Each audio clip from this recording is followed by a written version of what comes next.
अध्याय 4 श्लोक 18।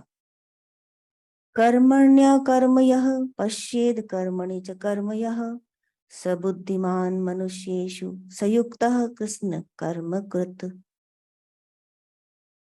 यस्य सर्वे समारंभाः काम संकल्प वर्जिताः ज्ञानाग्निदग्ध कर्माणं तमाहुः पंडितं बुधाः। त्यक्त्वा कर्म फलासंगं नित्यतृप्तो निराश्रयः कर्मण्यभिप्रवृत्तोऽपि नैव किंचित करोति सः। तो भगवान बताते हैं कि जो मनुष्य कर्म में अकर्म देखता है और अकर्म में कर्म देखता है वह मनुष्यों में बुद्धिमान है, वह योगी समस्त कर्मों को करने वाला है। कर्म में अकर्म देखता है और अकर्म में कर्म देखता है।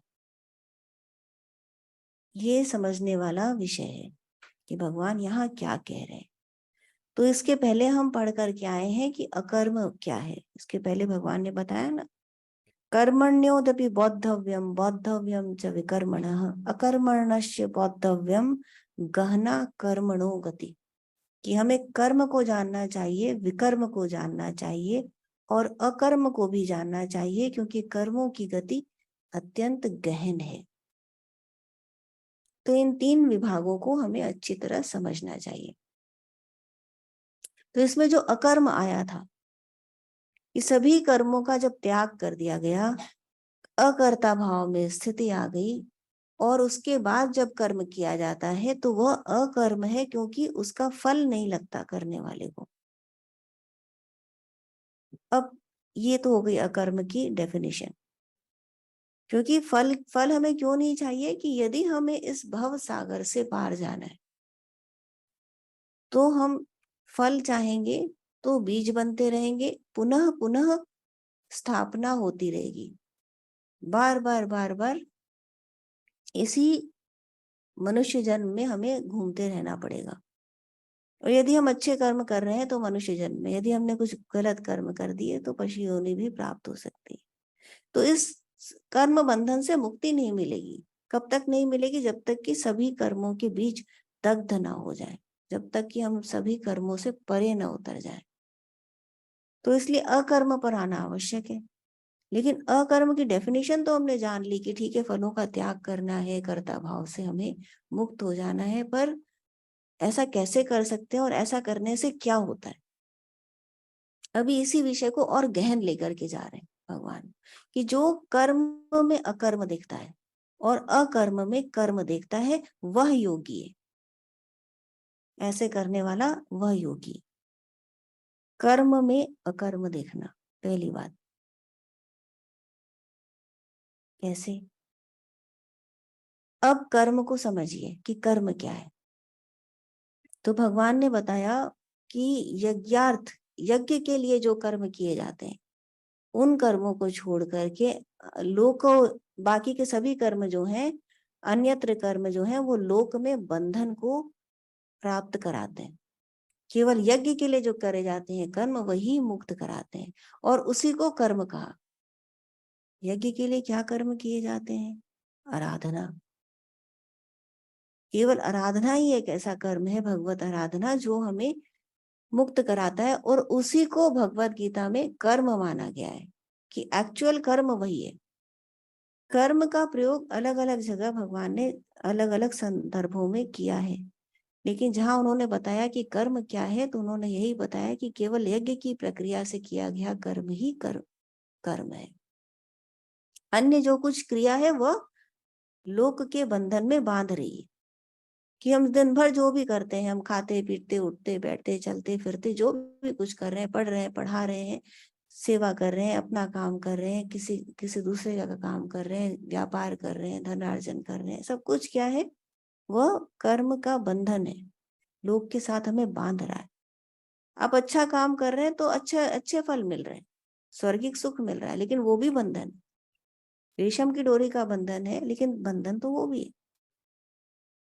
तो मुक्ति कैसे होगी? मुक्ति तब होगी जब आराधना होती भगवान की।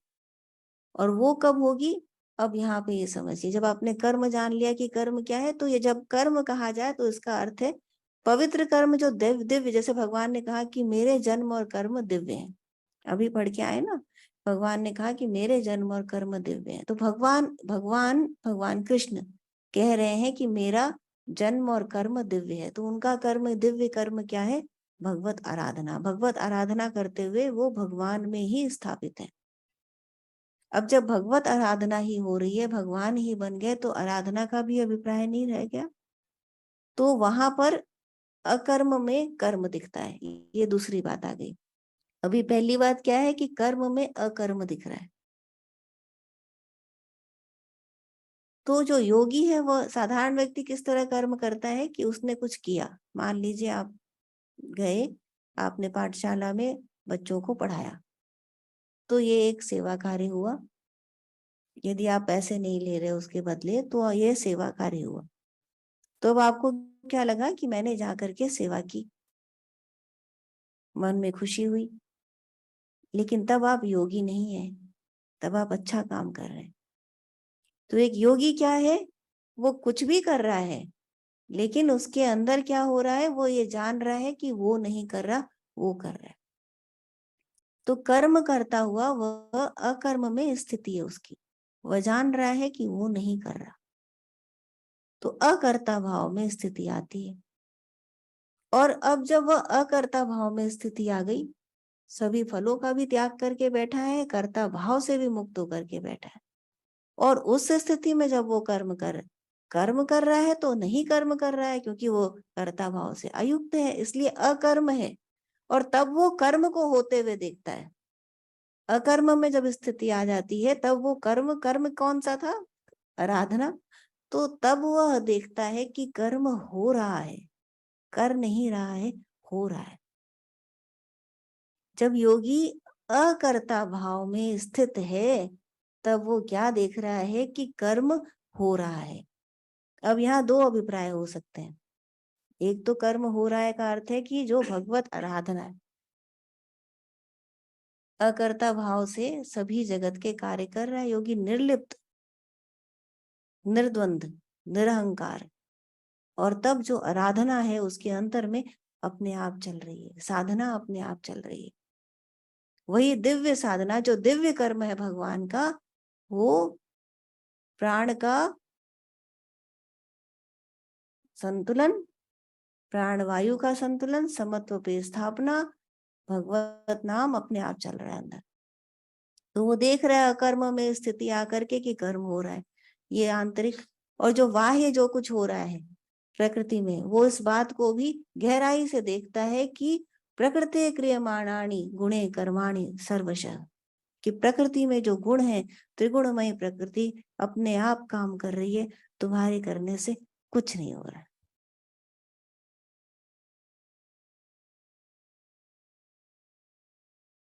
अब इस बात को समझने का प्रयास करते हैं। अब यहाँ पे बहुत से प्रश्न खड़े हो जाने चाहिए कि तो क्या हम कठपुतली हैं, हमारे करने से कुछ नहीं हो रहा, या हम ऐसा कैसे कर सकते हैं? यदि हम इस तरह उदासीन भाव से काम करेंगे तो हमारा मन कैसे लगेगा काम करने में? हम तो कोई काम नहीं कर पाएंगे। यदि हमारे अंदर जोश नहीं, उत्साह नहीं है, तो कैसे हो पाएगा? हो ही नहीं पाएगा। तो अब इस बात को ठीक से समझते हैं।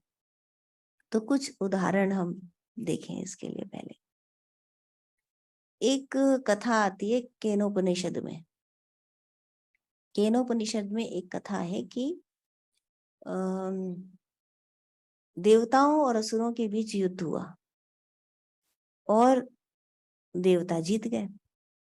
अब जब देवता जीत गए तो उन्हें अहंकार हो गया, सेलिब्रेशन होने लगा, उत्सव होने लगा, हम जीत गए, अपने मद में वो लिप्त हो गए। तो भगवान को, ब्रह्म को लगा कि, परमात्मा को लगा ये ठीक नहीं है। तो एक यक्ष के रूप में वहां देवलोक में पधारे। अब देवताओं ने देखा कि एक यक्ष के रूप में ये कौन आया है, तो इंद्र ने अग्नि को बोला जाके देख के आओ कौन है। तो अग्नि गया देखने के लिए, अपने बल का घमंड, अपने बल का अहंकार लेकर के गया। अग्नि तो अग्नि, तो यक्ष ने उसको पूछा, अब यक्ष के सम्मुख आया तो बोलती बंद हो गई, कुछ बोल नहीं पाया। तो यक्ष ने उसको पूछा कि तुम कौन हो, तुम बताओ तुम कौन हो। तो अग्नि ने कहा, मैं अग्नि हूं और मैं धरती से लेकर आकाश तक सब कुछ को जला सकता हूँ, पल भर में भस्म कर सकता हूँ। तो उस यक्ष ने उसके सामने एक तिनका रखा, कहा कि इसे भस्म करो। अग्नि नहीं कर पाया, उस तिनके को भस्म नहीं कर पाया। तो सर झुका के वहां से चला गया, देवलोक की सभा में पुनः आया और उसको उसका रूप देख के, उसका चाल ढाल देख के वो लोग समझ गए देवगण कि ये हार गया। तो इंद्र ने वायु को भेजा कि तुम जाओ देखो कि क्या है, कौन है। वायु गया और यक्ष के सम्मुख उसकी भी वही स्थिति हुई जो अग्नि की हुई थी। तो यक्ष ने उसको पूछा, तुम कौन। तो उसने कहा, मैं वायु, धरती से लेकर आकाश तक मैं सब कुछ को पल भर में उड़ा सकता हूँ। मैं सुगंध को लेकर के जाता हूँ इस स्थान से उस स्थान तक, मैं अत्यंत बलशाली हूँ। तो यक्ष ने कहा, ये तिनका रखा है, इसे उड़ाओ। वायु ने प्रयास किए, अनेकों प्रयास किए, वो तिनका अपनी जगह से हिला भी नहीं। वायु सर झुका के वहां से चला गया। अब इंद्र को लगा कि अवश्य कुछ बात है।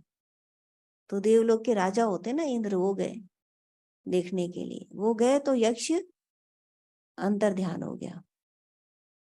अब इंद्र को समझ आया कि कुछ तो है, कि मुझे दर्शन भी नहीं मिले। तो उसने तपस्या की और उसी समय वहां पर हिमालय की पुत्री उमा आई, वो प्रकट हुई। और उसने इंद्र को कहा कि क्या तुम्हारे प्रयासों से तुमने ये प्राप्त किया है। उन्होंने जो भी कुछ कहा उसका सारांश ये है कि तुमने अपने प्रयासों से प्राप्त किया है। ये जो संग्राम हुआ, क्या तुम जीते, क्या तुम्हारे प्रयासों से हुआ।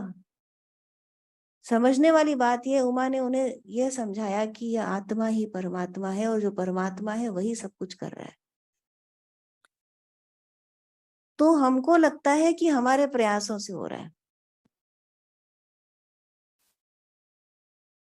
हमको केवल लगता है कि हमारे प्रयासों से हो रहा है। यदि हम अपने प्रयासों को टुकड़े टुकड़े बांट दें तो हम देखेंगे कि हम कुछ कर नहीं पा रहे।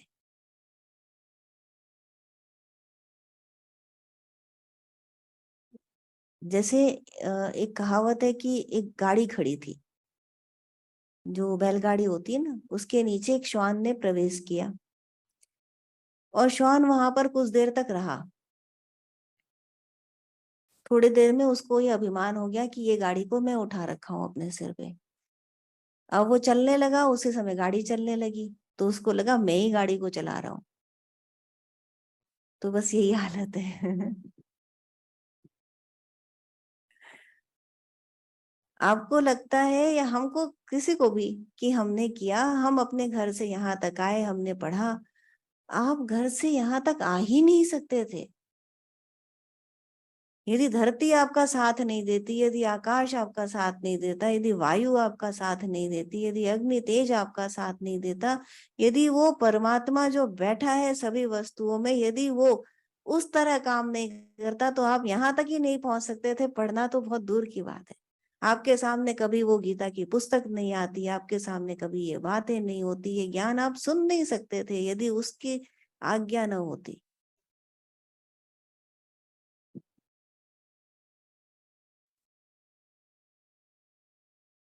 हमारे प्रयासों में यदि वो ना खड़ा हो हमारे साथ तो हम कुछ नहीं पाएंगे। हम कहीं जाते हैं, एक व्यक्ति मिलता है और हमारे काम बन जाते हैं, हम कहते हैं हमने काम किया। वो व्यक्ति वहां आया कैसे, किसने भेजा उस व्यक्ति को।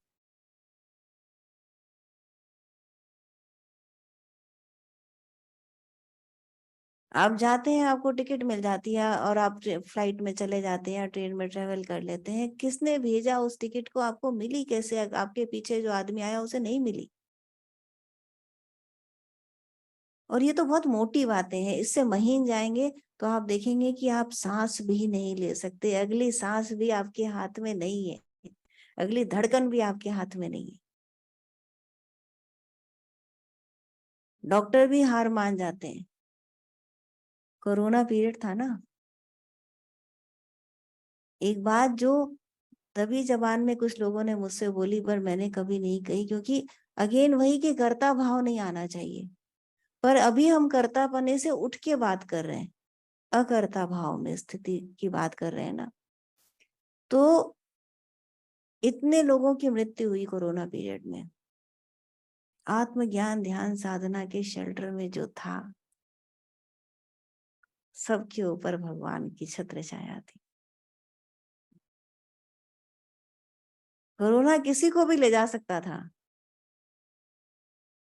वो कोई भेदभाव नहीं कर रहा था कि ये गरीब, ये अमीर, ये काला या गोरा, ये बूढ़ा या जवान, ये बच्चा। पर गुरु कृपा ही केवलम, इसके अंदर रहने वालों का बाल बांका नहीं। तो किसके प्रयासों से, जहां डॉक्टर हार मान गए, जहां बड़े बड़े लोग हार मान गए, जहां रुपया खत्म हो गया, कोई काम नहीं आया, किसके प्रयास, कौन कर रहा था? तो योगी जानता है कि वो कर रहा है।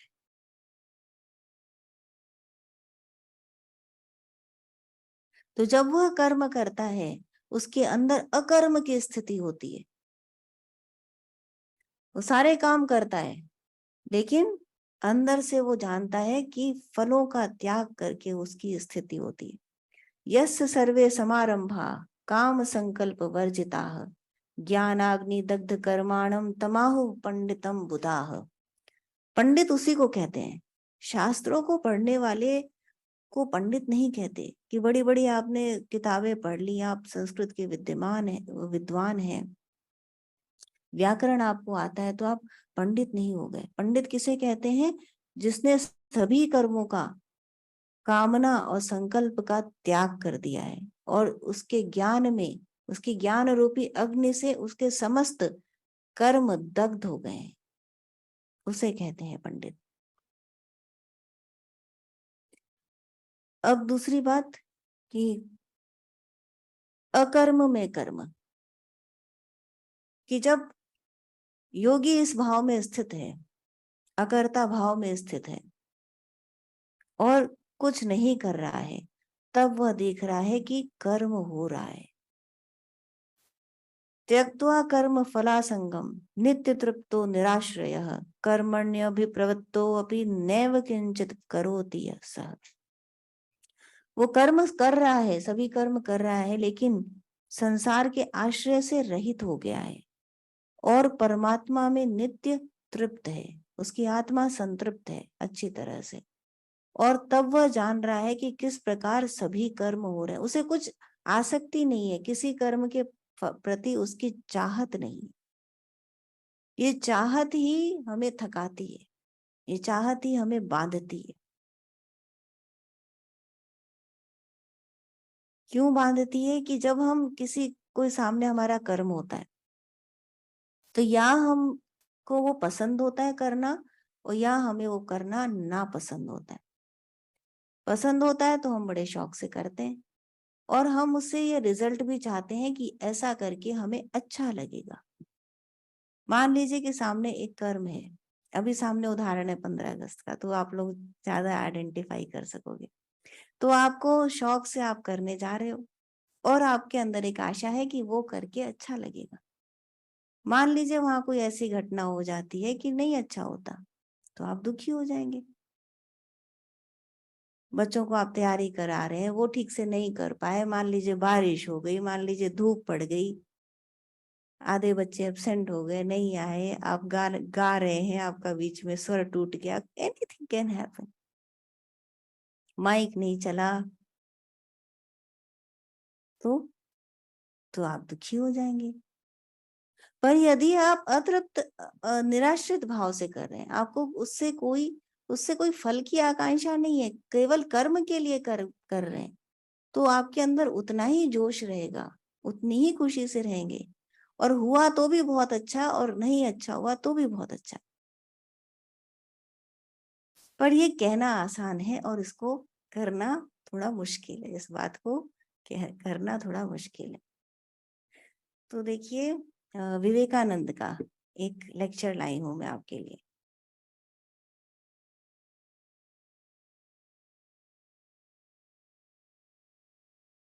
ये लेक्चर दिया था उन्होंने, डिलीवर्ड इन कैलिफोर्निया ऑन 1 अप्रैल 1900।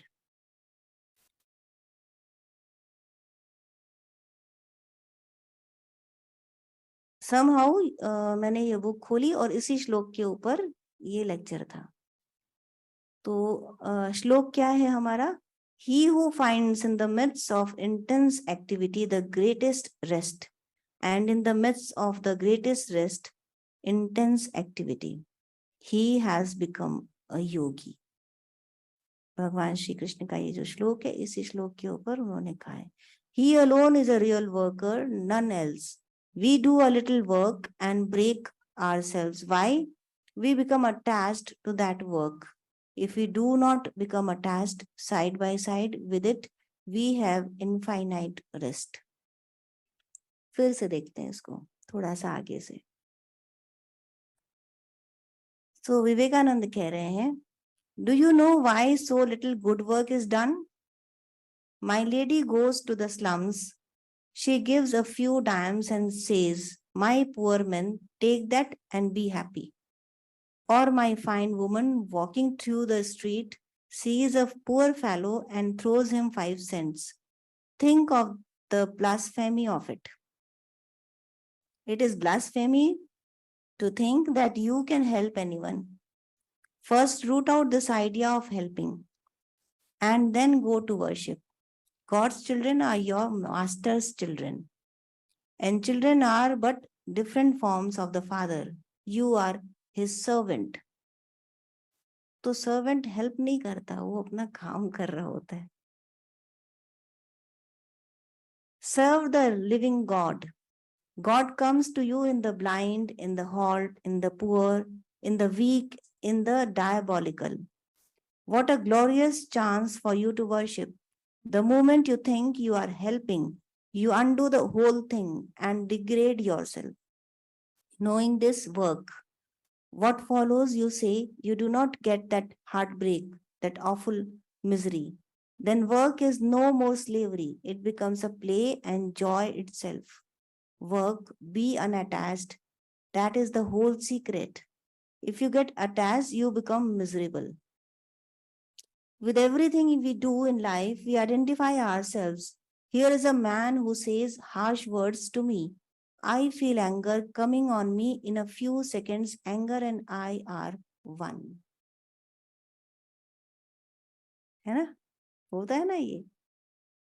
आप और आपका क्रोध एक हो जाते हैं, दोनों अलग नहीं होते। अभी आप थे, किसी ने आपसे कुछ कहा, आपको क्रोध आया, और next moment you and the क्रोध became one. Attach yourself to the Lord and to nothing else, because everything else is unreal. Attachment to the unreal will bring misery. When we come to that non-attachment, then we can understand the marvelous mystery of the universe, how it is intense activity and vibration, and at the same time, the intensest peace and calm, how it is work every moment and rest every moment. That is the mystery of the universe, the impersonal and personal in one, the infinite and finite in one. Then we shall find the secret. He who finds in the midst of intense activity the greatest rest, and in the midst of the greatest rest, intense activity, he has become a yogi. So this is Vivekananda. Yeah. Vivekananda के लिए तालियां। तो कितनी अच्छी तरह उन्होंने बताया कि कैसे आप कर्म में अकर्म देखते हैं और अकर्म में कर्म देखते हैं। देख सकते हैं। और एक योगी हमेशा ऐसा करता है, वो यही कर रहा होता है, इसीलिए वह निर्विकल्प होता है, निश्चिंत होता है, निराश्रय होता है, उसे किसी चीज की आशा नहीं होती और आशा रहित होकर के करता है। लेकिन आप सबसे अधिक वाइब्रेंट होता है, खुश होता है, चेतन होता है, उत्तेजना से भरा होता है, ऊर्जा से भरा होता है, क्योंकि वो एट रेस्ट होता है।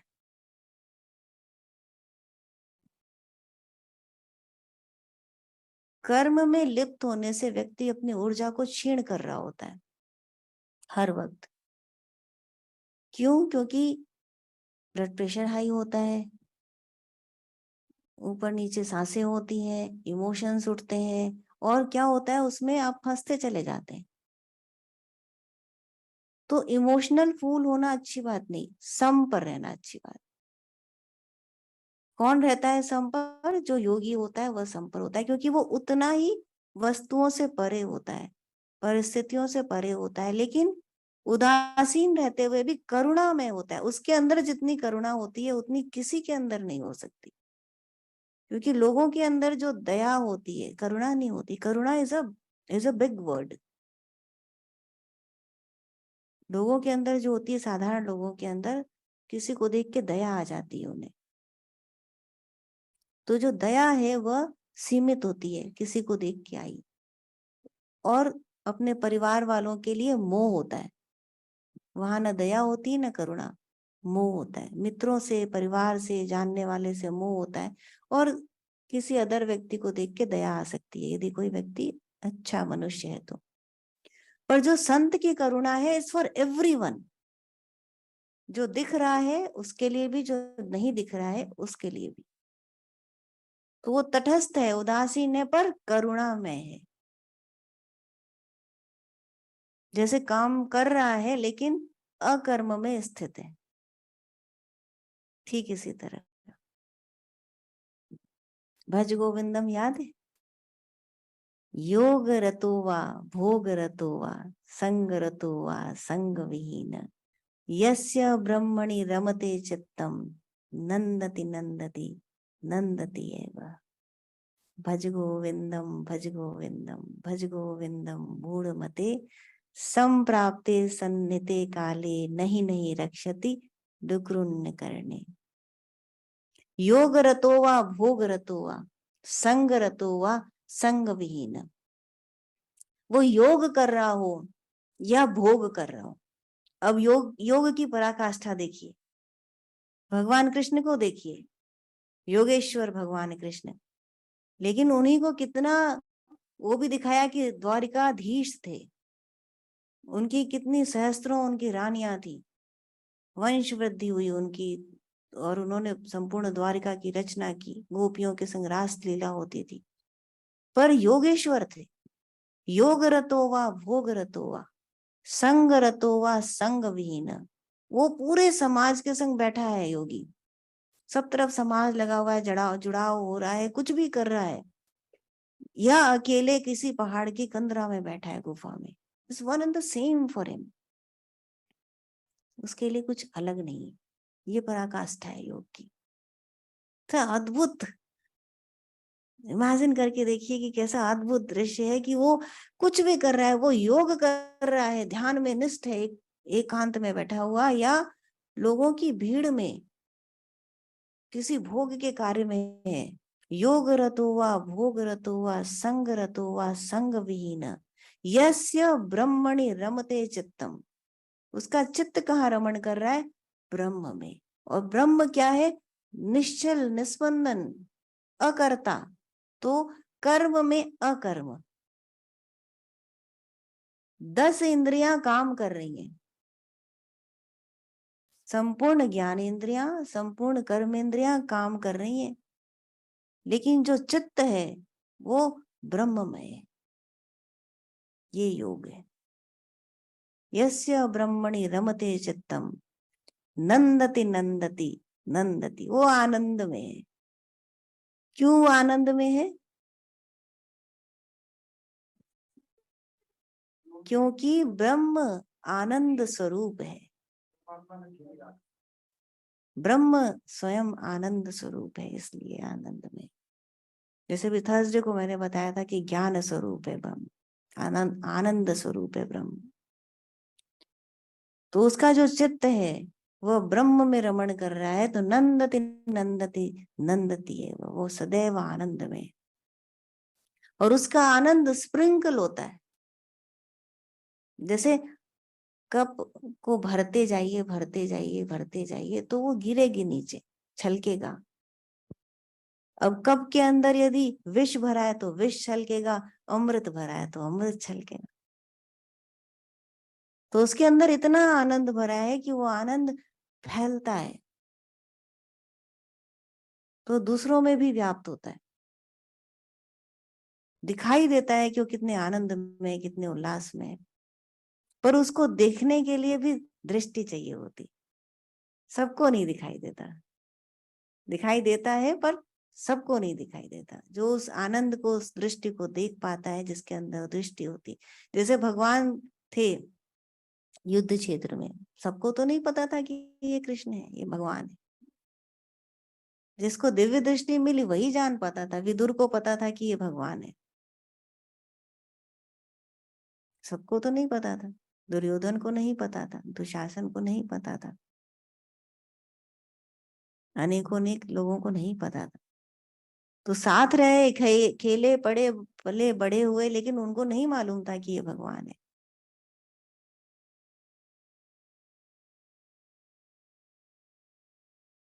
तो ये है वन एग्जाम्पल, गोल जो होना चाहिए कि ऐसा बनना है हमें, इसकी प्राप्ति करनी है कि सदैव आनंदित रहें।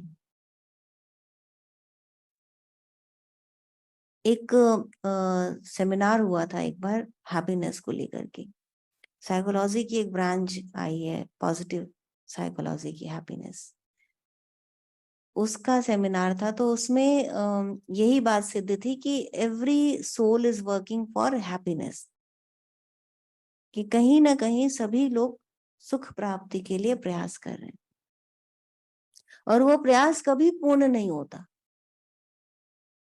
हमेशा कुछ न कुछ उसमें कमी रहती है, होता ही नहीं पूर्ण। और एक बार को लगता भी है कि हमने पा लिया, हमने प्राप्त कर लिया, नेक्स्ट मोमेंट या इन फ्यू मोमेंट्स वो कम हो जाता है। जैसे आप किसी से पूछिए कि किसी ने यदि घर बनवाया, कैसा घर बना, बहुत अच्छा, बहुत बढ़िया। थोड़ा सा और पूछिए, थोड़ा सा ये एरिया थोड़ा अच्छा नहीं है, लेकिन कोई बात नहीं, बाद में वो एरिया ही उनके लिए प्रॉब्लम बन जाता है। आपके सुख में दुख मिला होता है, संतोष में असंतोष मिला होता है, तो फिर आदमी भागता है। रैट रेस, रैट रेस में जो फर्स्ट आ जाएगा वो भी तो रैट ही है। End of the day you die like a rat. तो ऐसा कुछ जो परमानेंट है, ऐसा कुछ जो जिससे ऊपर कुछ नहीं, जो अनंत है, जिसका ना आदि है ना अंत है, जहां यदि एक बार पहुंच गए तो टर्न बैक नहीं है, ऐसा कुछ जो पूर्ण ज्ञान है, पूर्ण आनंद स्वरूप है, क्यों ना हम उसकी प्राप्ति का प्रयास करें। छोटे छोटे से क्यों संतोष करें, करना ही है। यदि यदि हमको दौड़ना ही है जीवन भर, यदि हमको यही करना है, तो वो करे ना जिसके अंदर कुछ सार है। भज गोविंदम, भज गो।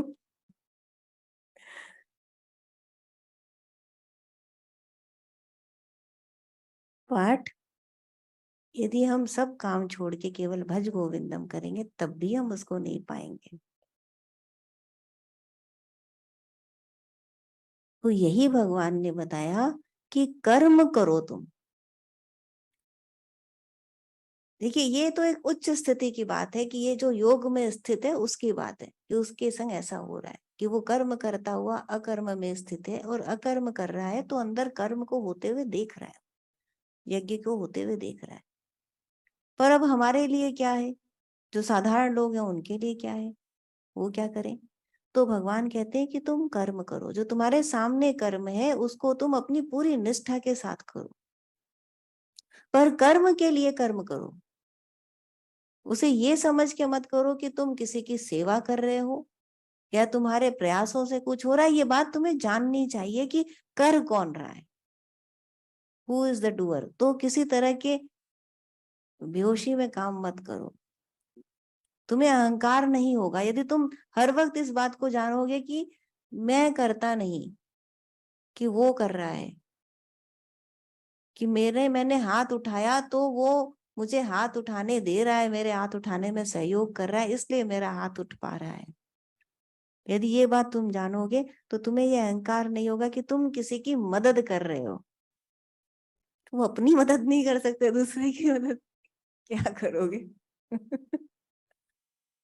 अपने मुख में निवाला डालने के लिए पता नहीं कितनी हजारों सैकड़ों समीकरण बनते हैं, तब हमारे मुंह से बाइट जा पाती है मुख के अंदर, तो हम दूसरों को कहाँ दे पाएंगे।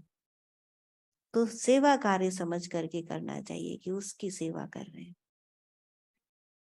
और ऐसे कर्म करते हुए, इस प्रकार से कर्म करते हुए, कर्म के फलों का त्याग करते हुए धीरे धीरे जब मनुष्य आगे बढ़ता है, योग साधना की प्रगति करता है, तो एक दिन जाके उस स्तर पर पहुंचता है जहां वो एक योगी की तरह सभी कामों को होते हुए देखता है,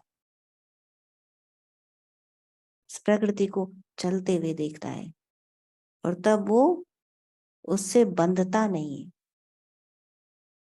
जैसे योगेश्वर श्री टारी महाराज के जीवन का हम जब परिचय देखते हैं तो यही पराकाष्ठा देखते हैं योग की। इतने केपेबल होते थे ये लोग, इतने केपेबल कि संसार को उलट पुलट दें, पर कुछ नहीं करते थे। सबसे बड़ा एग्जाम्पल वही जो स्टोरी सबको पता है कि ईंट गिर रही थी और उन्होंने कहा अपने शिष्य से कि कपड़ा निकाल लो। उसने समझ में नहीं आया, उसने उस कपड़े को फाड़ लिया, एक कपड़ा फाड़ के तैयार कर लो। उसने कपड़े को फाड़ के तैयार कर लिया। थोड़ा सा आगे गए तो ऊपर से एक ईंट गिरी योगीराज के पैर पे, अंगूठे से खून बहने लगा। उन्होंने उस कपड़े को लेके पट्टी बांध ली, आगे चल पड़े। उनको पता था ईंट गिरने वाली है, वो ईंट को रोक सकते थे, he could have done anything, पर नहीं किया। प्रकृति के कार्यों में हस्तक्षेप नहीं करते। क्यों? क्योंकि निर्लिप्त, निराश्रय, किसी पर आश्रित नहीं,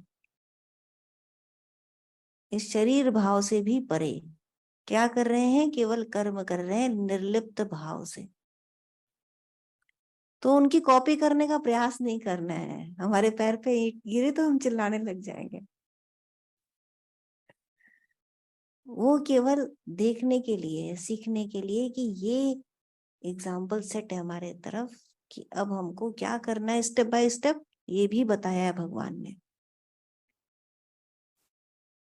तो अब आगे फिर भगवान यज्ञ बताएंगे कि यज्ञ क्या है, यज्ञ की प्रक्रिया क्या है, क्या कर सकते हैं, जो एक्चुअली जो कर्म है जो हमें कर्म बंधन से मुक्त कराते हैं। तो अद्भुत ज्ञान के लिए भगवान श्री कृष्ण प्रणाम, गुरु को प्रणाम। जय श्री कृष्ण।